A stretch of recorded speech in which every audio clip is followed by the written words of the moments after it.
তুমি যখন বিপদে পড়বে আল্লাহর কাছে সাহায্য চাইবে। আল্লাহ ছাড়া এই দুনিয়ায় কেউ আপন নাই। আল্লাহ যেমন রিজিকের মালিক,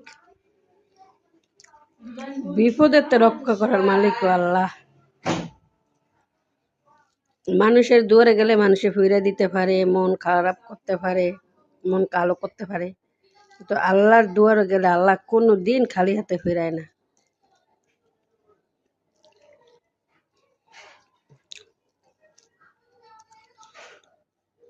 ঠিক বলছি না বন্ধুরা?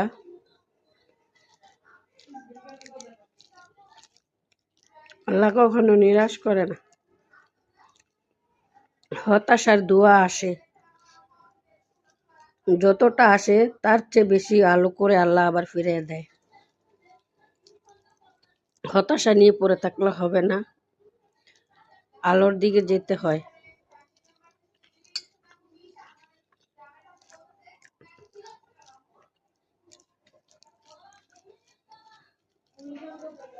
ভালো থাকবেন বন্ধুরা। আল্লাহ হাফেজ।